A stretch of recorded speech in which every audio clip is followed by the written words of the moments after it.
me voy a meter un poco en camisa de 11 varas, como quien dice. Voy a hablar de cosas que a lo mejor muchos de vosotros quizás las sepáis más que yo. Y bueno, pues fantástico. Si hay alguna cosa que digo mal o que queréis puntualizar, pues me apuntáis y aprendemos todos. Soy yo el primero que me encanta aprender. Vamos a ver un poco, esto es un ejercicio un poco teórico. Vosotros quizá tengáis metodologías de trabajo para estas cosas.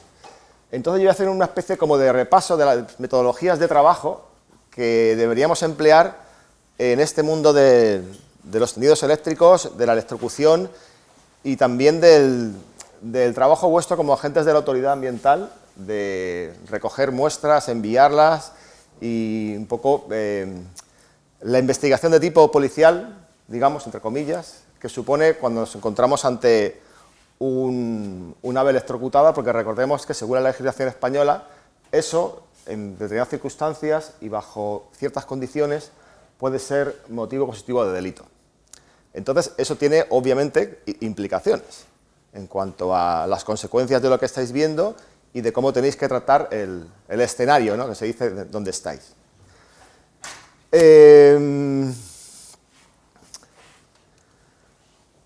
Todo esto, lógicamente, aplicado al tema, ¿no? Bien, ¿por qué tenemos que caracterizar tendidos? O sea, ¿por qué tenemos que conocer los tendidos?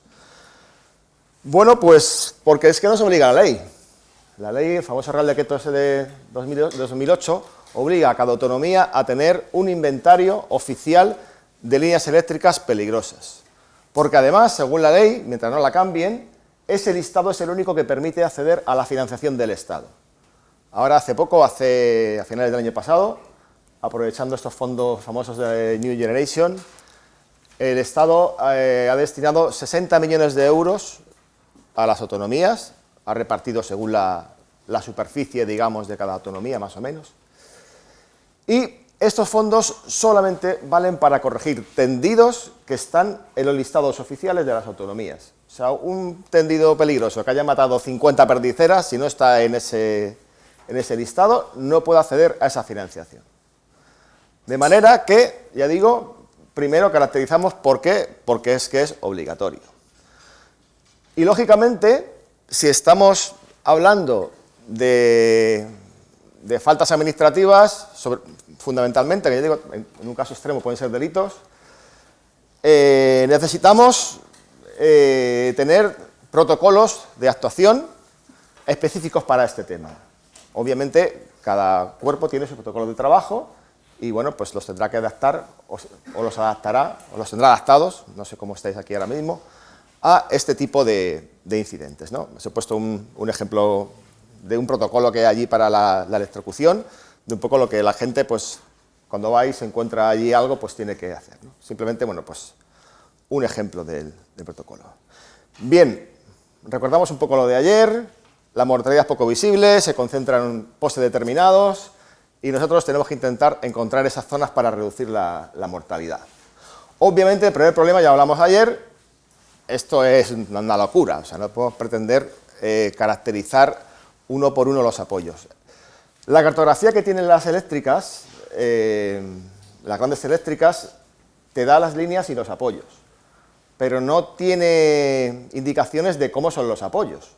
O sea, tú a priori no sabes si ese apoyo es peligroso o no es peligroso. O sea, la única forma de verlo es ir al campo. Entonces, aunque tú tengas la cartografía digital de las líneas, eso, bueno, te ayuda a que no tienes que buscar las líneas, vas al campo ya con el mapa en la mano. Pero esa cartografía no te dice cómo son los postes. Entonces, si yo necesito, imaginaros que tengo yo que sé 1 millón de euros para corregir postes, lo lógico sería que corrija los peligrosos. No que corrija ahí al tuntún por corregir. Y dentro de los peligrosos, aquellos que yo sé que están en puntos negros. De forma que el trabajo este de caracterizar es imprescindible para optimizar nuestros recursos económicos, que como sabéis, en medio ambiente, pues nunca es que sean enormes, ¿no? Bien, es evidente que a poco que nos pongamos, el volumen de información que podemos recoger es enorme y únicamente este volumen de información vale para algo si tenemos un sistema centralizado para trabajar con él. Yo os decía el caso de Andalucía. En Andalucía, aquí soy solo sola unidad, una sola provincia, pues quizás sea más fácil, ¿no? Allí cada provincia es como si fuese otra comunidad autónoma diferente. Y además está los servicios centrales, o sea, es como 9 comunidades autónomas diferentes, cada una va un poco por su cuenta, o puede ir por su cuenta si quiere, y hasta que no se hizo una base de datos conjunta, realmente aquello no empezó a funcionar, porque es que cada uno hacía la guerra por su cuenta y bueno, pues no estaba muy claro lo que hacía cada uno, ¿no? Bien, necesitamos, por tanto, unas metodologías sistemáticas para recoger datos y también para almacenarlos y tratarlos. Porque si yo me encuentro, yo por ejemplo cuando voy al campo y tengo que revisar un tendido, pues me puedo hacer en un día fácil, si es todo el día, más de 100 postes. Si me hago 100 postes en un día, estoy 10 días, me hago 1000 postes. Imaginaros que yo hiciese cada poste un informito en papel y llego y se lo coloco aquí al técnico y le digo, toma, aquí tienes, pásatelo limpio. Claro, eso sería una locura. Si vamos 20 a hacer esto, imaginaros el volumen de papel de información que hay que tratar y manejar. Entonces, lo primero que tenemos que tener es pensado cómo vamos a recoger los datos y luego cómo vamos a almacenarlos y tratarlos. Tenemos que pensar que toda la información tiene que ir dirigida a mapas, porque es como que tenemos que trabajar. Porque nosotros luego vamos a seleccionar zonas de trabajo y entonces toda la información que vayamos cogiendo tiene que tener como objetivo final una cartografía de detalle que va a ser la que nos va a permitir realizar todos los trabajos, ¿no?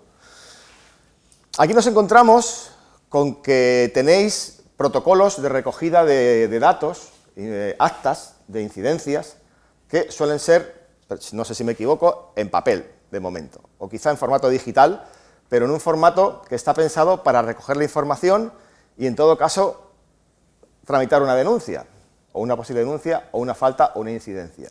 Pero pensar que esto, la función es muy diferente. Entonces, la forma de recoger información no puede ser a través de las actas de incidencia. Otra cosa es que durante la recogida de la información nos encontremos en la incidencia y entonces rellenamos nuestra acta. Pero no nos vale porque no está pensado para lo mismo. Y aparte que sería seguramente muy engorroso ir poste por poste. Tardaríamos quizá minutos en recoger toda la información de un apoyo, con lo cual no sería muy operativo. Entonces, bueno, pues tenemos nuestra acta. Aquí hay una acta general. Hace unos años la Fiscalía General del Estado, la parte ambiental, reunió a todos los cuerpos ambientales de España y un poco inició un proceso de contacto entre todos ellos para coordinarse ante este problema, ¿no? Y se hizo una acta de incidencia genérica que se propuso, y ese acta existe, no sé si la conocéis, la seguís o tenéis una diferente. La verdad es que cada autonomía, cada cuerpo de agentes tiene su propia acta, pero ese acta es muy parecida a la general, aunque sea, ya digo, tenéis actas diferentes, no puede haber muchas diferencias entre una y otra, porque esto salió de esa reunión hace unos pocos años. Y bueno, pues esta es un poco la pinta que yo decía, ¿no? De que nuestra incidencia pues es 2 páginas y empiezas a poner cosas rellenas y demás, ¿no? Bien, pero cuando vamos al campo, ya digo, tenemos que recoger los datos sobre el terreno. En el caso de los apoyos, hablamos ya un poco ayer de esto, pues tenemos que ir apoyo por apoyo. Este es muy facilito, todo llano, sin plantas ni nada. Pero hay veces que la cuesta es así, o hay piedras, o bueno, os podéis imaginar todas las causísticas posibles que se dan en el campo. Y luego, en el caso de la colisión, pues ya digo que tenemos que hacer, si queremos hacerla bien, recorridos un poco estandarizados. Porque luego también, si no hacemos todo lo mismo, luego los datos que tengamos no son muy comparables. Porque claro, si uno se ha recorrido la línea haciendo esto, y otro ha ido por debajo un rato, si analizamos luego la mortalidad entre una línea y otra, como hemos utilizado metodologías diferentes, no podemos decir que una tiene más mortalidad que otra, porque es que hemos buscado con una intensidad diferente.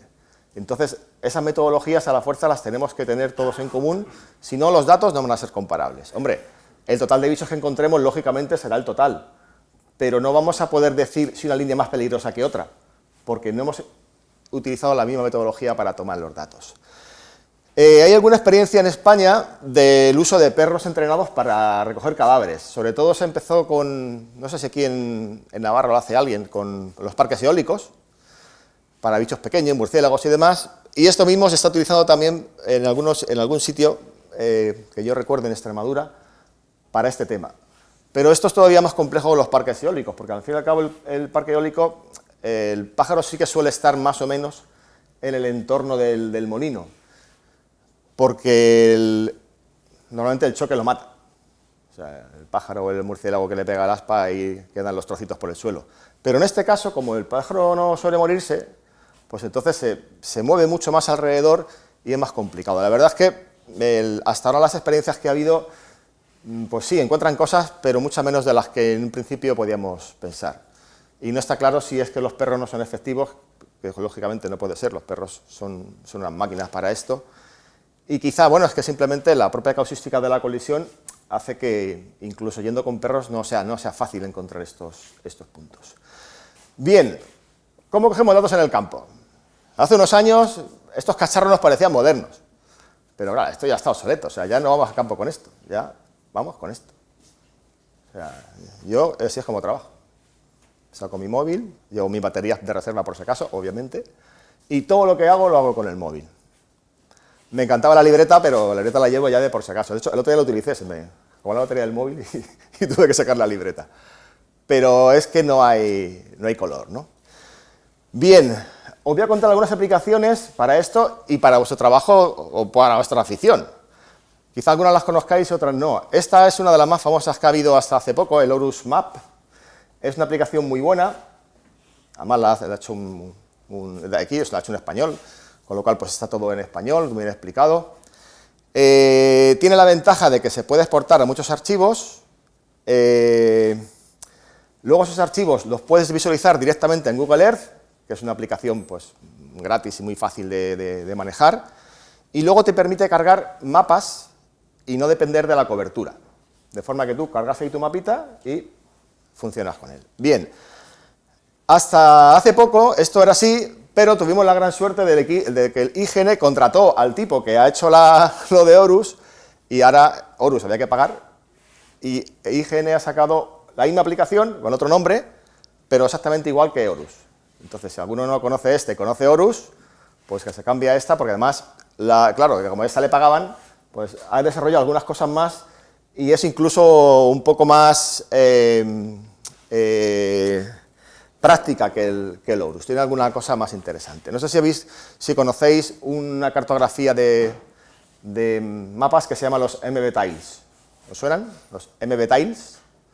Bueno, pues los MB-Tiles son una especie es un archivo solo, en el cual está compilada la cartografía a diferentes escalas.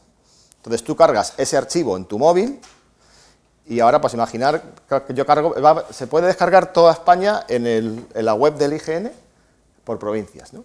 Tú te descargas la provincia, pones la provincia en el móvil y la ves tal cual. Y ahora tú, según vas ampliando con los dedos, va cambiando la escala del mapa hasta que llegas al 1/10.000, ¿no? Empiezas por el general, 1/200.000, 1/100.000, 1/50.000, 1/25.000, al final acabas en 1/10.000. Y todo eso es un solo archivo. Entonces tú te instalas ese archivo en el móvil y tienes toda la cartografía ya ahí metida. No hace falta que metan más mapas ni nada, ahí tienes todo metido Suelen ser archivos muy grandes, el de cada provincia 1 giga o una cosa así, son grandes, pero bueno, generalmente uno trabaja un día en una provincia, si tiene que trabajar en 2, pues borra uno, pone otro, lo que sea. Y luego esta misma tecnología, estos mismos MB-Tiles, si os gusta cacharrear con los GIS, hay programitas muy fáciles de utilizar que hacen lo mismo, pero con la fotografía, con las ortoimágenes. O sea, podemos nosotros cogernos, hacer nuestro propio MB-Tiles de la zona en la que vamos a trabajar y entonces no depender de la cobertura. Y es tan fácil como una aplicación que se conecta al Google Earth y del Google Earth coge los mapas. O sea, se tarda un ratito y tal, pero yo qué sé, si vais, por ejemplo, en mi caso, cuando he aplicado esto, pues nosotros tenemos un convenio de colaboración, en realidad es un contrato. con la Unión Internacional de la Naturaleza, la UICN, de la Oficina del Mediterráneo, para hacer trabajos en el norte de África. Claro, allí vas a la zona y no hay ninguna cobertura de ningún tipo. Entonces, lo que hacemos es que nos creamos nuestros MB-Tiles de la zona en la que vamos a trabajar y entonces ya pues, podemos ver dónde estamos sin necesidad de cobertura. Aquí quizá en España, bueno, no hay muchos sitios sin cobertura donde necesites eso, pero bueno, que sepáis que esto se puede hacer y es relativamente fácil, con unos mínimos conocimientos de informática, y si no, seguro tenéis un amigo que sabe de esto y que se lo podéis pedir que os lo haga, ¿no? Bien, no sé si alguna vez habéis trabajado con estos cacharros. Fijaros aquí, esto que pone aquí arriba, C3A. Esto es el numerito de haber caracterizado un poste. ¿Os acordáis lo que decía ayer de tal? Que luego lo veremos y mañana lo pasaré. Esto ya hace unos años que lo hicimos, pero íbamos con nuestro móvil, la chuleta de los tipos de postes, el C3A, pum, iba andando, pum, pum, iba cartografiando el recorrido. Esto, lo bueno que tiene es que puedes incluso hacerlo por fotos. Este era mi poste C3C, o sea, en lugar de poner solamente puedes ir haciendo una foto a cada uno de los postes, y luego ese archivo, compilado incluso, también se te abre directamente en Google Earth. De forma que puedes ver todo lo que has hecho muy fácil. Luego, el que quiera cacharrar un poco más cosas, esto es ahora mismo, yo creo, la aplicación más interesante que hay para diseñar formularios de recogida de datos para todo el mundo. Imaginaros que, yo qué sé, una unidad vuestra o de equipo de trabajo de 5 o 6 personas, y te vamos a hacer todos tendidos en esta zona. Y entonces, en lugar de que todo el mundo coja sus datos y se los mande a uno, se crea con esta aplicación, que también es gratis, un formulario con lo que te interesa recoger, y ahora cada uno de los usuarios, sus datos, al dar a enviar, van a un servidor. Y todo se acumula en ese servidor, de forma que luego todo el mundo tiene acceso a esos datos. O sea, es como una especie como de base de datos que cada uno va alimentando y aquello se va añadiendo y se va pues, rellenando con nuestro trabajo. De forma que no hay que copiar, pegar, mandar, etcétera, sino que simplemente, pues, mirando en Internet, tenemos todo ahí metido. Esto vale para cualquier tipo de formulario de cualquier cosa. De, yo qué sé, una fiesta de niños hasta buscar, yo qué sé, marfil por África. O sea, es totalmente editable y tiene esa ventaja. Y luego está este otro, que es el que yo utilizo más últimamente, porque yo, por suerte o por desgracia, al ser autónomo, voy por mi cuenta y trabajo solo, que es parecido, pero lo que haces es que esto ya no va a ningún servidor, sino que los datos se almacenan en tu móvil.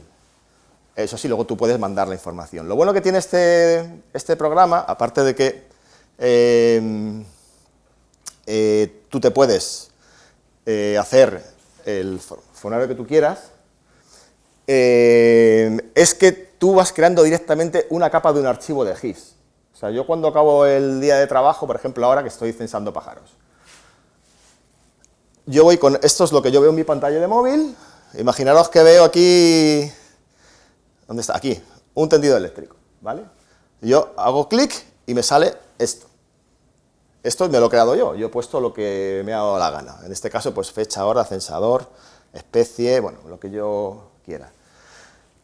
Puedo seleccionar el sitio donde yo estoy o incluso un sitio en el que no estoy. Yo puedo mover la pantalla, imaginaos que yo estoy aquí y veo la montaña ahí arriba, un poste que me interesa y con los prismáticos lo veo. Pues yo puedo coger y también seleccionar ese punto. No hace falta que yo me vaya a ese punto para seleccionarlo. Y cuando acaba la jornada, pues yo tengo un archivo de shape con toda la información. Como sabéis, un shape tiene asociado un Excel, de forma que si quiero tratar la información, pues llego, abro el Excel y lo tengo ahí todo metido. O sea, yo no he sacado el lápiz ni el boli en ningún momento y no hay que pasar nada limpio, ni hacer ninguna otra operación, ni nada. O sea, todo el trabajo que haces en el campo va directamente ya a tu ordenador a trabajar con él. Y luego está este otro lo pongo porque hay algunas autonomías que lo están utilizando para la recogida de datos y hacer su propia base de datos de tendidos peligrosos.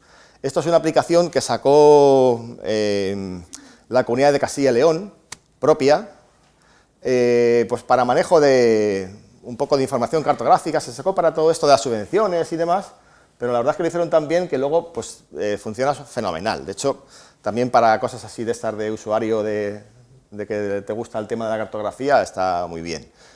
Esta lo que permite es que, bueno, pues podemos montar formularios súper potentes. El problema es que aquí ya no es tan fácil, aquí ya necesitas o ser tú muy bueno o conocer a algún amigo que sepa mucho de informática, pero esto, con esta aplicación directamente es que montas la base de datos de tendidos peligrosos. Esta es lo que montamos en el Aquila Live y es la forma que ahora mismo en Madrid y en Baleares tienen los agentes de recoger datos y todo esto va a un servidor y bueno, pues ahí está almacenado toda la información de accidentes, los tipos de postes, cómo están los arreglos, bueno, pues todo lo que podéis imaginar que tiene que ver con la causística esta, pues está contenida en ese archivo. Y luego, por último, para el que esté interesado en estos temas, está otra aplicación, que es una aplicación específica para recoger información, deriva de una previa que se llama Alerta Tendidos, que se desarrolló entre la Sociedad Española de Neonatología y la fundación esta que tiene el nombre tan corto de Fundación de Amigos, etcétera, etcétera, etcétera.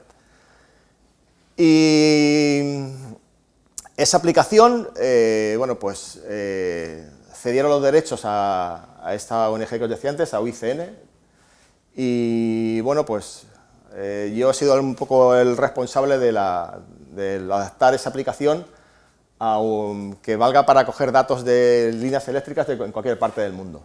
Entonces, tenemos ahora mismo un proyecto en marcha de una serie de manuales en francés y en inglés, y junto con esta aplicación, pues intentar que en partes del mundo donde ahora todavía no se pone mucho interés en esta problemática, pues empiece a trabajar. Entonces, bueno, pues es solamente para esto.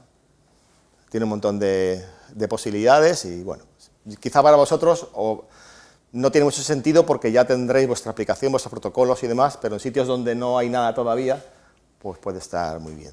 Porque lo que interesante, aparte de las posibilidades, es que toda la información que tú mandas a través de un usuario, va a un servidor central, tú con tus claves te metes en internet y ves en el mapa lo que tú has hecho.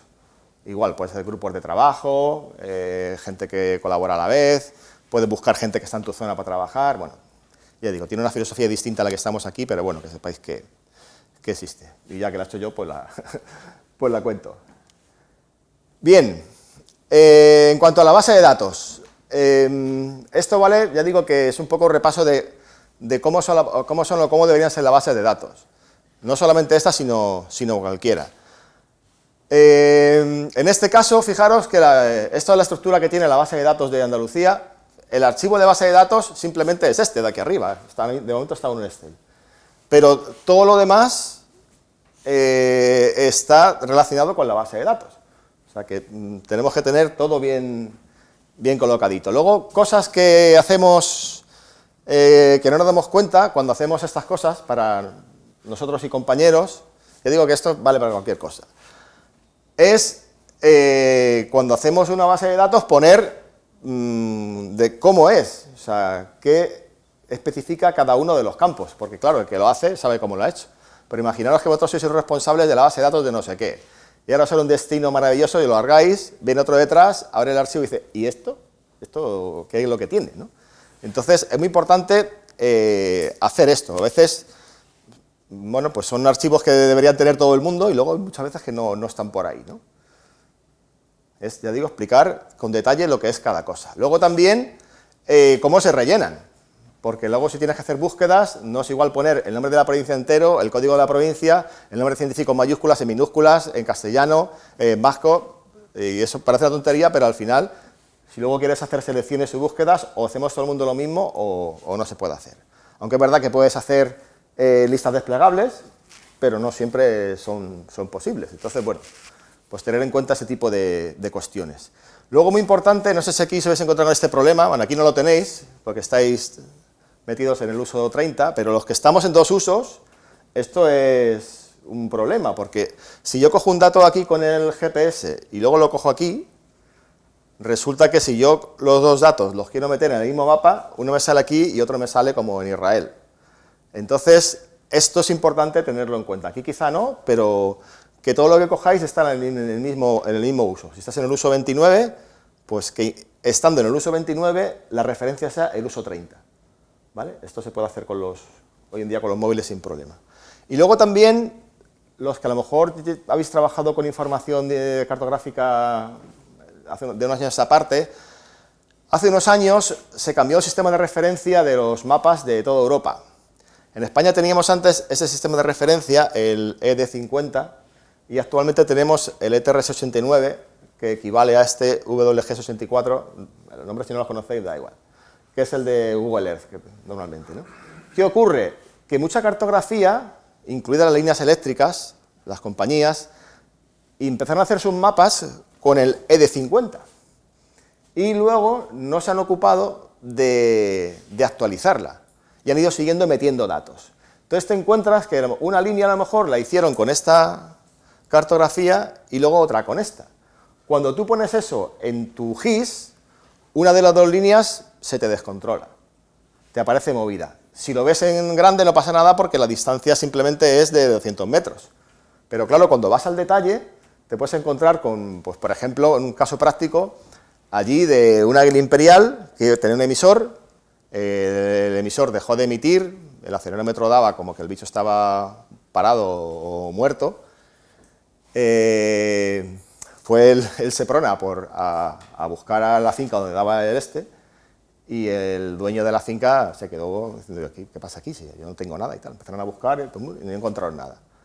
Y entonces se quedaron un poco como sorprendidos porque es que el mapa les daba ahí.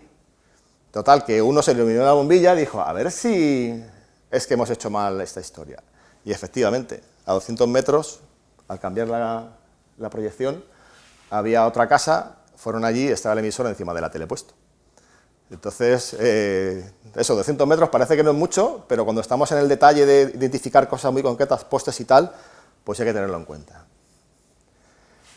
Bien, en el caso de la clasificación, esto mañana lo vamos a ver, vamos a llevar las fotocopias estas que vais a ver aquí y haremos una pequeña práctica en el campo de esto, ¿no? Ya dije un poco ayer de cómo era la clasificación. Estos son los tipos que hemos identificado y esto es un poco con estos dibujitos cómo identificamos los apoyos. Ya digo que mañana pues nos llevamos las hojitas y practicamos un poco con esto. Bien, al final lo que tenemos pues es esto, una lista de apoyos. Hay dos formas de ordenar esto. Lo puedes ordenar o bien por apoyo o bien por fecha de trabajo, ¿no? Y ahí ya, bueno, pues dependiendo de cada uno del manejo que tenga de Excel, de base, de si hay un responsable de informática que hace todo esto o lo haces tú, bueno, pues como comprenderéis, todo esto varía. Poner en marcha esto supone, una vez que está en marcha, pues ya vamos un poco, digamos, también protocolarizando cómo recogemos la información, ¿no? Pero al principio, cuando empezamos a diseñar una base de estas, pues tuvimos que coger información de un montón de sitios diferentes. Y esa información, pues homogeneizarla y darle una misma forma de plasmarla, ¿no? Entonces, bueno, pues un poco con las fuentes de información que tuvimos y que se pueden seguir teniendo. Los informes de incendios a veces son muy buenos porque los compañeros de incendios, cuando investigan, llegan a determinar que el causante fue un ave. Pero muchas veces ese informe de incendios luego no llega a la gente que se encarga de hacer el seguimiento de tendidos eléctricos. O es gente diferente, o no sé, cada sitio tendrá una casuística, ¿no? Allí en el caso de Andalucía, la gente que investiga incendios normalmente no hace nada de líneas eléctricas. Entonces nos encontrábamos que había muchos casos de incendio por electrocuciones, con lo cual pues era evidente que ese poste era peligroso, no solamente porque morían pájaros, sino porque encima producía incendios, pero esa información no estaba incluida en la base de datos de tendidos peligrosos. Y bueno, pues esta fue una forma de hacerlo, ¿no? Bien, aquí la base de datos será como la que sea, allí tenemos unos 40.000 apoyos y hasta ahora hay 65 especies de aves registradas. Esta es un poco la forma que tiene plasmado en en GIS. Aquí, al que le gusten estos temas, hay bueno, hay varios, pero los más utilizados son dos programas, el ArcGIS, que es quizá el más completo, el mejor y carísimo, si lo quieres utilizar con una licencia oficial. Y luego tenemos el QGIS, que es gratuito, se actualiza cada poco tiempo y para el usuario avanzado, incluso yo diría, es suficientemente potente. El QGIS tiene la gran ventaja de que admite el formato MBTiles, este que os decía antes. Aquí os podéis descargar con el QGIS el archivo de la provincia y verlo tal cual. Mientras que en el ArcGIS, por mucho dinero que cueste, no lo puede hacer directamente, hay que hacer, bueno, hay unas cosas, ¿no? Y luego, otra cosa que hace este directamente es, maneja un tipo de archivos que tampoco maneja el ArcGIS, pero que sí que maneja el programita que os decía antes, el Mapit. Entonces, con este programa, yo me hago los formularios del Mapit. Pero claro, hacerte en el móvil el formulario es un poco rollo. Entonces, yo me hago el formulario aquí en el QGIS, me lo manda al móvil y luego allí pues ya trabajo con él. De forma que te permite muy fácilmente recoger la información y modificarla con todo lo que has hecho en el campo, pues de una forma muy, muy sencilla. Si alguno es interesado en estos temas y tal, ya digo, les recomendaría estos dos programas para trabajar porque son súper ágiles, sencillos, gratis. Bueno, el otro cuesta 20 € al año, tampoco es que sea un dineral. Y te facilita el trabajo muchísimo. Yo hace poco he tenido que recorrerme 50 líneas eléctricas para un trabajo, con cada poste uno por uno, y sin esto hubiera sido una locura. Yo iba con mi y acababa el día y tenía hecho todo el trabajo que era necesario de esa línea, ¿no? Bien, una cosa muy interesante a la hora de manejar información y compartirla con compañeros o con técnicos y demás, es el uso del Google Earth. Me imagino que todo el mundo lo conocerá. Estos programas de los que estamos hablando y estas aplicaciones permiten crear archivos de estos KLM fácilmente y es muy cómodo porque no hace falta tener nada instalado, ni en el ordenador ni en el móvil. Y directamente pues pueden mandarle, pues ya no todos los apoyos de la provincia, pero a lo mejor una línea concreta que quieras hacer o unos puntos concretos. Y bueno, pues a través de esas aplicaciones y este programa pues es fácil crear archivos y mandarlos, ¿no? Incluso, bueno, pues fijaros aquí, esto es en el Parque Nacional de Doñana, pues cómo está cada uno de los postes individualizados, ¿no? Luego tiene, a veces te encuentras sorpresas como esta, y es que llegas a bajar y ver casi el tipo de poste donde ha sucedido algo, ¿no? Se conserva la base de datos que tengas asociada, con lo cual haces clic y te salen todos los datos que tú hayas introducido. Igual para el caso de la mortalidad. No voy a entender mucho más, simplemente pues algún ejemplo. Pero luego está, esto es muy divertido, que yo he hecho alguna vez, que ya no solamente para eso, sino para otro tipo de trabajos, utilizar el Street View. No sé si todos conocéis el Street View de qué va. Es el coche de Google que va haciendo fotos por todas partes, ¿no? También por el campo. Como los tendidos eléctricos muchas veces transcurren al lado de las carreteras, tú te pones con el Google Street View y puedes caracterizar, si no lo ves bien, bueno, aquí fijaros, aquí se ve perfectamente el tipo de poste. Pero es que si me pongo con el Street View es como si hubiese ido allí a hacer una foto. Y esto, pues, por ejemplo, imaginaros que os encontráis un pájaro, alguien os llama y ahí ha habido una electrocución. Y tú encuentras esto y ¿qué piensas? A bote pronto. Si te dicen que se han encontrado un pájaro electrocutado ahí, ¿qué pensaríais? Me mira a ver bien porque ahí me parece un poco complicado que haya muerto un pájaro electrocutado. Ese poste no tiene mucho peligro para que un pájaro se electrocute.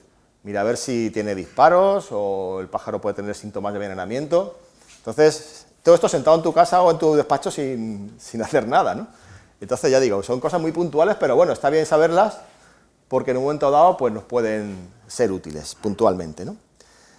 Bien, la metodología general de trabajo normal sería esta: elijo dónde voy a ir, tengo identificadas las líneas, recojo los datos en el campo y luego esos datos, pues yo o alguien lo va a tratar y va a evaluar el riesgo, o bien del apoyo en concreto, del tramo de la línea, si estamos hablando de colisiones, y luego pues alguien deberá pensar en qué priorización se va a dar a los trabajos, porque me pueden salir, pues eso, 4.000 postes peligrosos y tengo dinero para 1.000, pues tendré que ver de esos 4.000, esos 1.000 cómo los selecciono yo, ¿no?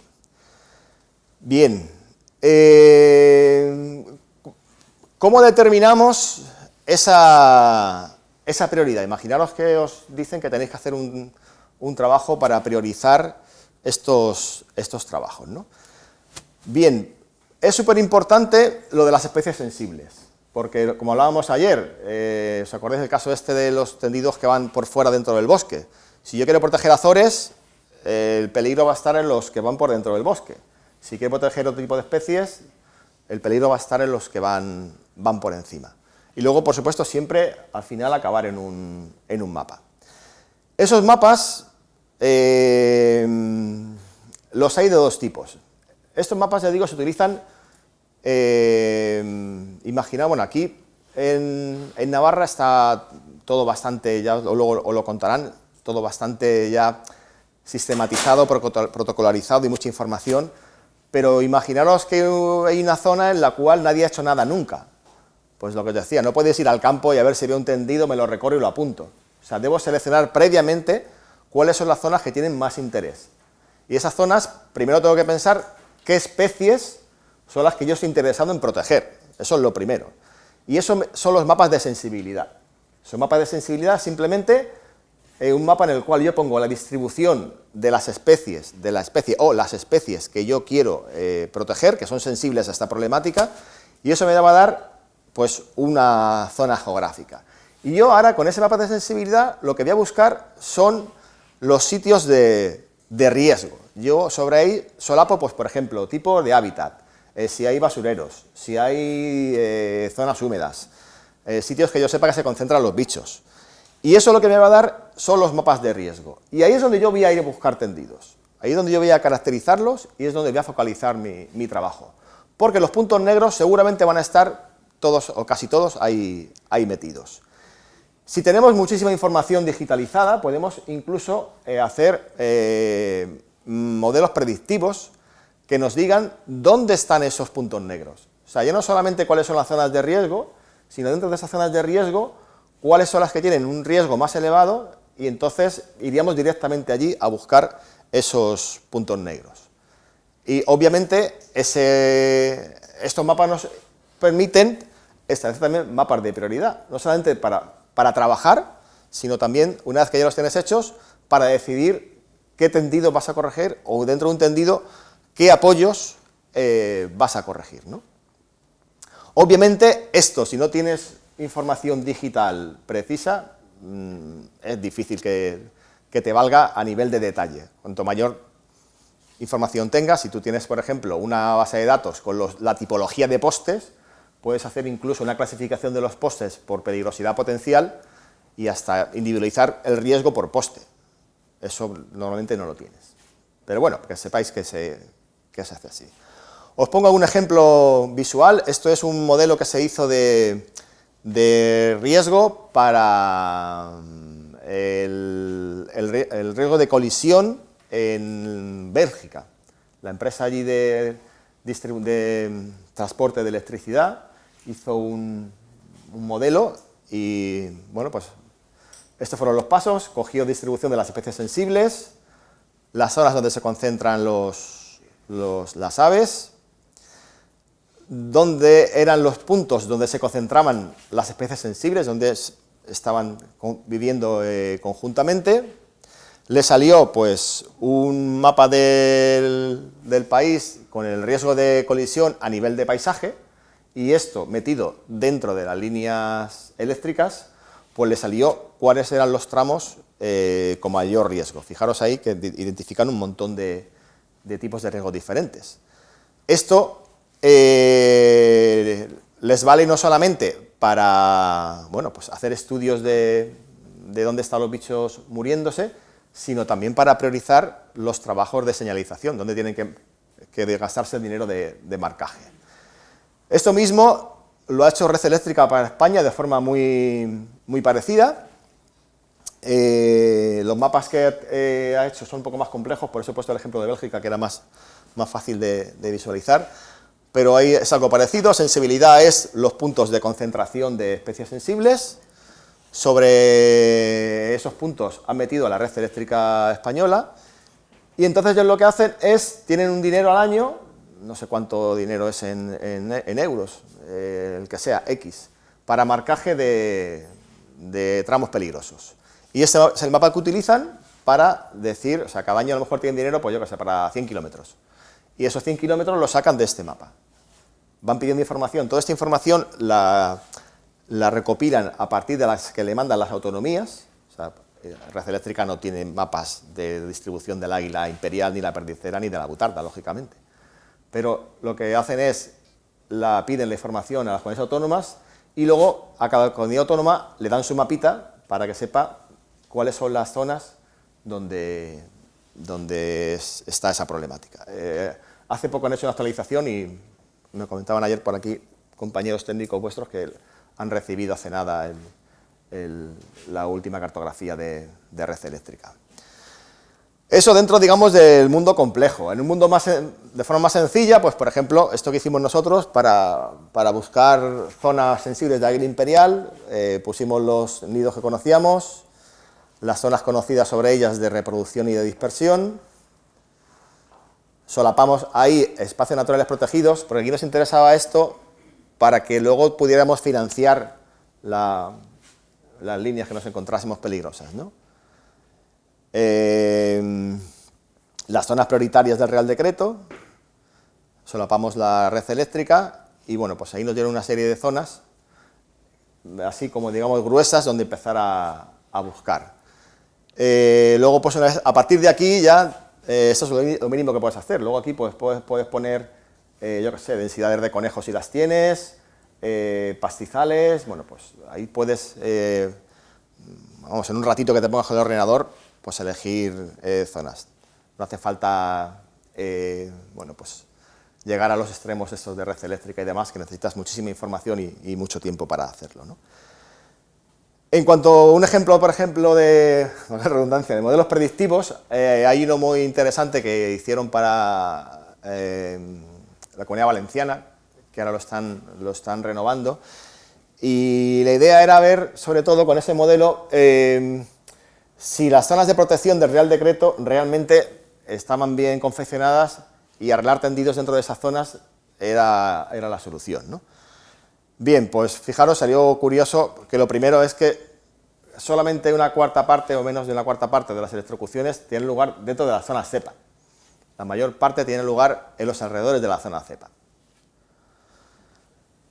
De forma que a partir de esta del primer resultado hicieron modelos de sensibilidad, modelos de electrocución, de forma parecida a la que estamos viendo, y eso solapado con las cepas, lo que les dio fue una propuesta de cambios en la delimitación de las cepas. De forma que con criterios un poco más objetivos, pues hicieron un planteamiento de cómo deberían ser las cepas para poder incluirlas, pensando siempre en esto del Real Decreto, de que hay que tener dentro las líneas para poder financiarlas, etcétera, etcétera. Aunque ya os contarán luego dentro de un rato que esto puede que cambie en muy breve tiempo. Y bueno, pues aquí le salió las áreas prioritarias para actuar y para modificar esa red de cepas. Aquí incluso en la Comunidad Valenciana tienen mapas hasta de este tipo en algunos sitios, en los cuales tienen las líneas identificadas cada apoyo con el tipo de peligrosidad en función del tipo de apoyo. De forma que esto es un trabajo que nos pidieron de hacer un presupuesto a partir de estudio de impacto ambiental. Las medidas compensatorias iban a pagar una corrección de tendidos, y con esta cartografía pues seleccionamos qué tendidos, no solamente qué tendidos íbamos a arreglar, sino también qué apoyos íbamos a arreglar, y hasta un presupuesto previo de lo que eso nos podía costar. Y aquí otro ejemplo parecido, esto es un trabajo que hicimos en Marruecos, en el norte del antiguo Sáhara español, que es una zona de un punto negro brutal de muerte de bichos. Ahí hay unas densidades de roedores de estos del desierto enormes, y nuestras águilas imperiales, perdiceras y las de por allí van allí a comer. De hecho, este punto se descubrió porque águilas marcadas en España aparecieron muertas allí. Hicimos allí una expedición y bueno, aquello fue una auténtica locura, lo encontramos allí muerto. Y bueno, pues hicimos un trabajo de caracterización y luego a partir de ahí establecimos un criterio de priorización para si algún día conseguimos convencer a alguien que arregle en aquello, pues poder meterle mano, que todavía no lo hemos conseguido. Bien, y como punto final a todo esto, pues eso, que es verdad que es un trabajo muchas veces un poco deprimente, pero que al final da sus frutos.